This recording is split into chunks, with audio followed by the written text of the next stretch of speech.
mu Burundi kandi abantu barafatwa bakitwa baruzi, bamarangiza kwitwa baruzi bagafatwa bagafungwa bagakubitwa cyane bati wowe uri umurozi. Mu Burundi rwose baragufata bati niko uri umurozi, si inkoni bagahuragura bagakubita igishari rwose ukumva ukubaye bati wowe uraroga. Ibi bintu kandi ni ibintu bikomeye cyane mu Burundi ubwo rwose ngo abantu batavuga rimwe na leta bari gufatwa bakitwa baruzi, harakwitwa baruzi rwose bagakubitwa rwose kakava inkoni zikabari umubiri wose, abatayi rwose badahuye n'ibibazo byo gufungwa nabi cyane hari ushobora kuba baburiramo ubuzima. Ibi kandi nibyo rwose dukesha ibinyamakuru bigiye bitandukanye byandikirwa mu Burundi harimo icyitwa SOS Media Burundi. Akaba ari inkuru kandi nanone tugiye kubasomera iri kuri iki kinyamakuru cyitwa SOS Media Burundi, tumenye impamvu abantu bari kwitwa baruzi hanyuma rwose bagafatwa bagafungwa, aho uri gutambuka rwose batuye umurozi runaka nawe bamubonye bahita bamukekamo umurozi di. Mu Burundi rwose umuntu arafatwa bati wowe uri umurozi. Igiye kuba nka bimwe biba muri Kongo ubwo babona rwose babona uwitwa umunyarwanda bati dore mwizi wa kuku, ati ni umujura w'inkoko rwose bakakudirigara diridiriya. Muri Kongo rwose ngiyo bakubonye ngo ukaba uvuga ikinyarwanda baravuga ngo uri umusambo w'inkoko, ukumva rwose umwe aratangiye ati mwizi wa kuku, ukavuga ati ibintu bikira, ubundi akaba asohoye umunwa mu idirisha ati mwizi wa kuku mwizi wa kuku, baba bavuga ngo uri umujura w'inkoko diridiri, bakaba bakudiriganya bati ngo uriya akagufata rwose akaguhata amabuye. No mu Burundi rwose arafata umuntu bati uyu uri umurozi. Iyi ni inkuru kandi nawe ukeneye kuyisoma ushobora kuyisanga ku kinyamakuru cyitwa SOS Media Burundi. Tugiye kwibasomera twumve biterwa n'iki, ese byaje ryari kugira ngo umuntu agere ubwo yitwa umurozi. Aho uri mu gihugu cy'u Burundi narangiza ufatwa kubitwe cyane ajya gufungwa mu magereza agiye atandukanye mu bice bigiye bitandukanye by'igihugu cy'u Burundi. Biba bikomeye we, hayikomeye abaruzi rwose ngo muri Uganda bo barabafata akabatwikira mu mapine. Reka dutangire inkuru. Inkuru itangira igira iti ni inkuru yanditswe ejo ku itariki ya 6 z'ukwezi kwa 5. Reka tuyibasomere. Inkuru itangira igira iti muri Ngozi umugabo rwose arafunzwe yitwa umurozi, ndetse umuryango ukaba umaze gutangaza ko ari ibijyanye na gahunda ya politike. Ati reka ntago ari umurozi ahubwo ni gahunda ya politike. Politike mu Burundi iravuze ubuhuha aho rwose umuturage ari gufatwa cyane babandi barwanya leta akitwa rwose ko ari abantu b'abarozi bati niko uri umurozi, ati twereke ibyo upfumagurishaho ubishira. Bati twereke bya bicuma byawe ukoresheje upfumaguza di. Reka dukomeze inkuru. Abizi benshi bavuga ati soma twumve mu Burundi ukuntu abantu bose babaye abaruzi. Ndavuga abantu batavuga rumwe na leta we, haga ari abantu bose bo mu Burundi atagira umurundi untera amacumu. Reka dutangira kandi dukomeza inkuru mbabwira ngo mwegeze intango hafi dufatikanye hamwe, kubera ko iyo ndi kuyisoma ntago mbanyisoma njyenyine, ariyo mpamvu bashishikariza kuba mwakwegera intango twese tugasomera hamwe tukumva uburyohe bw'iyi nkuru. Reka dukomeze ye. Iyi ni inkuru kandi nawe tukwibutsa ko ukeneye kuyisoma wayisanga kuri SOS Media. Ni ikinyamakuru cyandikirwa mu Burundi gitanga amakuru agiye atandukanye, bityo natwe tukayabagezaho. Inkuru itangira igira iti muri Ngozi ku itariki 4 z'ukwezi kwa 5 2025 umugabo witwa Elias niyo nkuru, akaba ari umuturage utuye ahantu bita Nyabihanga ni mu gaturage ka Ngozi muri nako ni mu ntara ya Ngozi, aho ni mu majyaruguru y'igihugu cy'u Burundi. Inkuru ye yakomeje gutambagira ku bitangazamakuru bigiye bitandukanye ubwo bavuga ko rwose yafashwe nk'umurozi, akaba yarafashwe guhera ku itariki 19. Uyu mugabo rwose akaba akiri mu maboko y'inzego zishinzwe umutekano, afungiwe ahitwa mu Buga. Barafashe bati niko we unapfumaguza wowe apa, bakubita ikiboko bati genjira mu modoka vuba vuba. Bamwita umurozi. Uyu niyo nkuru rwose, Elias niyo nkuru. Elias rwose afashe niko Elias uwo kuzupfumaguze koko mu Burundi koko. Reka dukomeze inkuru. Iyi ni inkuru kandi ikomeza igira iti yafungiwe mu Buga muri zone ya Mubuga niho akomeje gufungirwa. Umuryango we rwose urahangayitse ndetse n'abandi baturanyi be bizera ko rwose ari mu buryo bwo gucecekesha abaturage, kubera ko politiki cyangwa se leta abayirwanya bose muri guverinoma ibafata muri ubwo buryo, ko banga iyo uvuga nabi rwose ubuyobozi bwa Evariste bati niko wowe uri umurozi. Takwita umurozi rwose vuba na bwago bati niko wewe wanakwica uduhinja ye. pfa ko utavuga rumwe na leta ngo kandi yagendeye ku mibare y'abatangabuhamya bagiye batandukanye baganiye na SOS Media Burundi. Elias niyo nkuru rwose yafunzwe kubera ko yari igipimbu bari baravuze ko rwose akorana n'uwitwa Gatoni Rwasa urwanya leta. Ati wowe ufasha Rwasa wa muruzi. Elias niyo nkuru bati niko wa muruzi ufasha Gatoni Rwasa iko hadatu bati niko leta ibigenza bati iwe uwo rwose batabyumva kimwe bavuga ati niko uri umurozi udakunda leta rwose Evariste aba ari umurozi. Data we reka dukomeze dusome iyi nkuru ndabizi benshi bavuga bati soma nyabuna soma tugende dutsimbure tugende. Nkuru kandi nkuko nari nakomeje mbivuga rero ubwo byaje gutangazwa bivuga ko rwose ngo uyu nguyu Elias niyo nkuru bamubwiye kwiyunga ku muryango wa CNDD-FDD ngo uyu muryango akaba ari nawe nyine uri kubuyobozi utegeka aka kanya. Turabizi ko ari we niryo shaka rwose riyoboye mu Burundi CNDD-FDD niryo shaka riyoboye. Baramubwiye ati niyo nkuru ugomba kwiyunga kuri uyu muryango ati data akibivuga rero nibwo rwose yagoswe n'abantu bagiye batandukanye muri ako gaturage bamubwira ati niko aho umurozi babatambikanye kavuno heto urarwanya leta iriho ko abagiye babivuze ko ngo rwose yagiye guhanwa mu buryo bwa politike kubera ibitekerezo bye bya politike ndetse na none bavuga ko rwose ari ubutabera budakwiriye kuko yafashwe nabi cyane. Ibi abo mu muryango we baravuga bati yashinjwe kuba ari umurozi bityo rwose ni mu buryo bwo kugira bamwikize mukureho bamurangiza aho ngaho birangire.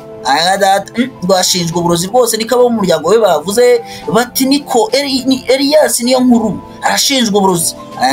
Hano ari mu Burundi numva bikaziye umuntu wese badakunda ati uyu ni umurozi bisa kwitwararika ye ndumva bikaze kuvugira mwakira gihugu rwose uvuga ati FDD nago bimeze sawa.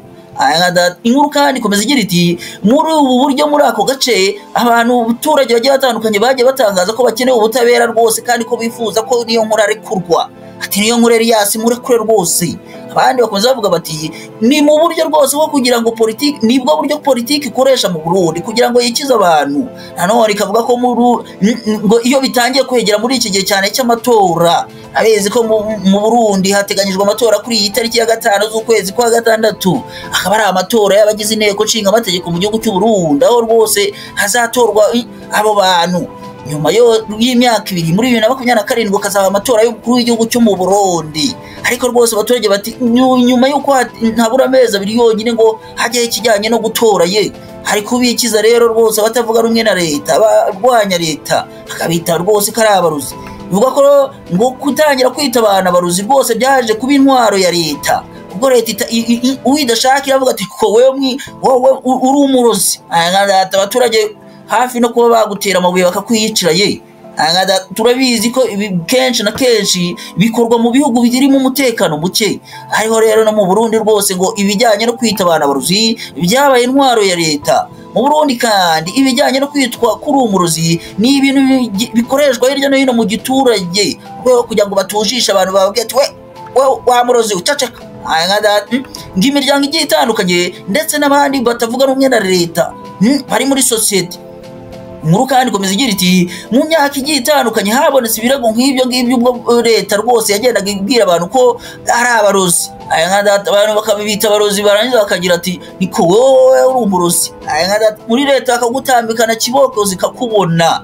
Inkuru kandi komeza igira iti muri 2022 ubwo babiri rwose mu bagize CNL bafunzwe rwose bakafungirwa hitwa Kayanza ni mu majyaruguru y'iki gihugu cy'u Burundi.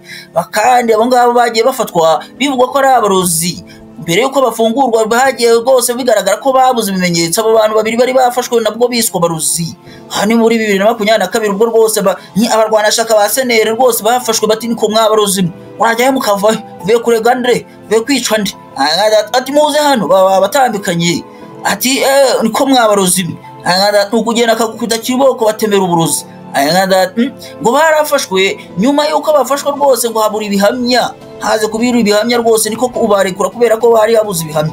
nanone muri 2023 umugore w'umucuruzi kaborewe cyane yafungiwe yitwa Makamba nanone nawe ashinjwa kuba ari umurozi ngo kubera ko rwose bagaragaje yagendaga agaragaza ko hari ibintu bitagenda neza arimo ruswa muri guverinoma cyane abagize amakoperative hagarariye koperative muri guverinoma rwose ngo banabarya ruswa ni umucuruzi w'umudamu aramufasha ati nawe uri umurozi uko barademutambikana ati umurozi uzwi kuvugiriza urungura ruga ikibazo gikomeye cyane mu Burundi numva ari intwari ikomeye aho rwose utavuga rumwe na leta bamwita umurozi bagatambikana kubita kibako ati niko uyu mudamu nawe rwose ngo baramufasha ajya kumufungira Makamba mu majyepfo y'igihugu cy'u Burundi muri 2023 kubera ko ngo yari amaze kuvuga ko muri leta harimo abahagarariye koperative ariko barya ruswa bamunzwe nayo bityo bamwita umurozi bati niko amurozi birakomeye cyane inkuru kandi komeza igira iti abashinzwe uburenganzira bwa muntu harimo Ministeri Internationale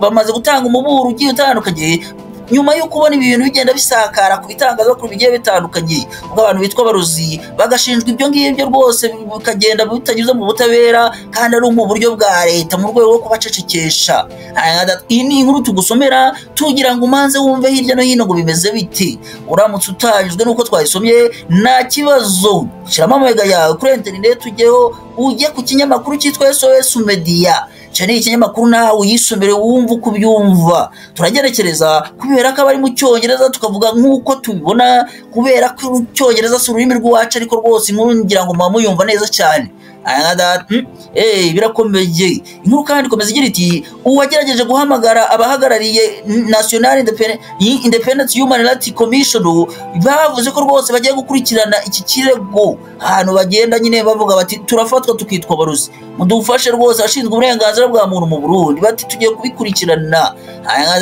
ubahagarariye yaravuze ati ibi bintu ntabwo twari tubizi bya Elias niyo nkuru ntabwo twari tuzi ko yafunzwe rwose azizwa ko ari umurozi bavuga bati ni umurozi atariko nanone uko bigaragara babitangaje biragaragara ko nta buryo buhamye rwose bw'uburyo bagaragaje ko bagiye gukemuramo iki kibazo mu buryo bushoboka nabo babivuze ariko babivuga nk'ababikiza bati niko munyamakuru tugiye kubikurikirana ntacyo ngo bigaragaza ko rwose ngo bagiye kubikurikirana mu buryo bwimbitse rwose babivuze nk'abamwikiza ati kuko nta gishoboka ntago bigeze basobanura mu buryo bushoboka ibyo bagiye gukora inkuru kandi komeza igira iti muri icyo gihe rwose abantu benshi baragenda bagafungwa mu buryo bugiye butandukanye kandi badacishijwe mu nkiko bagafungwa nta rukiko rubanyujijwemo bahoza ku mpungure kabisa mu Burundi numva bikaze we Burundi barakubita bati ko wamurozi data we inkuru kandi komeza igira iti abantu bo mu muryango we bagaragaje impungenge z'uburyo yababayeho aho ngaho afungiwe nanone bavuga ko rwose bishobora kuba ari abayeho mu buryo butari bwiza batahafungiwe rwose ashobora kuba kubitwa bamukurura hasi rwose amanywa nijoro ahantu ngo muri gereza ngamugeraga gukubita ngo ku buryo baguye igikoma rwose ngo isukari ikabumucanga bakarundamo umucanga rero rwose ngo igikoma rwose cyo muri gereza ngo ukumva n'uwo musenyi gusa uri kwinywera gereza rwose zicara ubuzo hari gereza rwose numvaga umusobanuzi wo mu Rwanda kera witwaga Yanga avuga ngo niyo mu mpimba mu mpimba mu Burundi rwose ngo barakubita ku buryo bashobora kuba birakomeye cyane mu Burundi bashobora kuguheza n'umukogero ngo ukawumva nk'inkari rwose bakazikunywesha birakomeye twikomereza inkuru kandi komeza igira iti uburenganzira bwa muntu n'abashinzwe n'imirimbanyi z'uburenganzira bwa muntu bahamagariye rwose imiryango ya leta n'itari iya leta kuba yahaguruka agaharanira ubusugire n'ikubaha uburenganzira bwa muntu mu buryo rwose bushoboka bwose komeza bagira bati kandi umuntu utari muri gahunda ya leta ubu rwose ntabwo bikwiye kuba yabizizwa cyangwa se yahungabanyirizwa umudendezo we no kwishira kwizana ati kuba utari muri leta cyangwa udashigikiye ibintu bya leta nta mpamvu yo kugira ngo kwitwa rwose zikurye iyi ni inkuru rwose nawe wajya kwisomera kuri SOS Media iyi ni inkuru kandi ngo yabereye hagati mu mujyi rwose rwagati wa Ngozi aha ni mu ntara ya Ngozi akaba ari mu majyaruguru y'igihugu cy'u Burundi yari SOS Media Burundi Burundi rwose SOS yabyanze ati iyi nkuru kandi ikaba yatariwe mu mujyi rwagati aho ni mu ntara ya Ngozi akaba ari mu majyaruguru y'u Burundi akaba ari umunyamakuru wa SOS Media iyi ni inkuru kandi ikaze cyane urumva ko mu Burundi nta mikino aho rwose abaturage bagiye batandukanye bashinjwa ko rwose kuba ari aborozi, bati wewe uri umurozi. Mu Burundi menya umuntu w'umurozi batamwemera we, utangiye kuzana ibintu by'uburozi no gupfumaguza mu Burundi bagusoza bakakurangiza. Rero baravuga bati leta yabigize igikoresho, aho rwose igenda yivugana abantu bagiye batandukanye batavuga ari umwe nayo n'abayinenga, ikabita abarozi rwose ikabatambikana akabajyana muri gereza kubita ugasanga rwose umuturage abikuyemo cyangwa akavamo yabaye intere. Uyu nguyu ni uwitwa Elias niyo nkuru bafashe nawe bamuziza ibyo bintu nk'uko mwabyumvise, afungiwe i Nyabihanga, aho rwose ni mu ntara ya Ngozi. Birakomeye cyane, tubagezaho amakuru tugira ngo namwe dusangize ayo mufite cyane abari kubera hirya no hino cyane aho muherereye, nayo ngo tuyageze kuba baduteze yombi. Ariyo mpamvu natwe tubasangiza ayo dufite namwe kugira ngo dusangize ayo mufite. Ukeneye kuduha ibitekerezo kandi bigiye bitandukanye, wakwandika kuri email yacu ni komayombi@tv, cyangwa se ukanyura ku mbuga zacu zigiye zitandukanye ni komayombi tv, ukadusangiza amakuru, ukaduha ibitekerezo, ukarayikinga, ugasharinga. Turakwibutsa ko kandi iduka nta rindi ni IT My Network CP Limited, ikabikorera mu karere ka Musanze by'umwihariko mu ntara y'Amajyaruguru y'igihugu cy'u Rwanda. Ukeneye ibikoresho cyane bijyanye na networking uri mu IT, avugisha kuri iyi nimero 0789659475 akugezeho ibikoresho by'ikoranabuhanga rigiye ritandukanye, bityo nawe ugende westarira abantu uramutse kandi nanone ukeneye kuba kwestarira ibikoresho bigiye bitandukanye birimo amakamera, birimo ibya network, internet n'ibindi. Avugisha kuri iyo nimero nabwo baze bagufashe. Ukeneye internet kandi kwirakwira mu rugo rwawe cyane babandi bakorera muri jaride, wasanga umuntu akorera mu cyumba cye niyo yagize ofisi internet kabitageramo neza, bahamagara kuri iyo nimero ahaza gushira ama extenders bityo internet kwirakwira urugo rwose. Ahe cyaho ugeze hose usange no office, n'ujya mu bwiherero office, muri jaride office, muri salo office, mu cyumba office, korera aho ugeze hose no mu gikoni ye. Turabashishikariza kandi gukora subscribe uyu munsi, ejo cyangwa ejo bundi, bityo nta kibazo. Ariko nanone mukibuka gufungura akazogera kugira inkuru mujya muhita muyibona tukishyiraho, bityo munadusangiza amakuru n'ibitekerezo ako kanya bikiba. Turabashimira kandi kuri mwebwe mwakoze subscribe, mudukunda manywa n'ijoro. Nanjye ndababwira ati nanjye ndabakunda cyane, kandi Imana ikomeze turindire umuntu bwayo, tubagezaho amakuru kandi namwe munyurwa nayo utishimye kandi utagizwe nuko tuba twasomye amakuru. Nawe nagaba hejwe ajya ku binyamakuru tuba twabivuze biba byanditse izo nkuru, bityo nawe yisomera uko yumva rwose bimunejeje. Inka data turi kumwe rero, Imana ikomeze bazigame, ibahe icyo mushyira mu nkono, ibahe icyo kurya n'icyo kunywa, naho kuba n'umutekano, kuko burya ibindi byose byaza byaziraho nyuma. Ikomeze barindire umuntu bwayo. Turi kumwe rero, ciao ciao, umunsi mwiza n'ibihe byiza, turi kumwe, Imana ibazigame.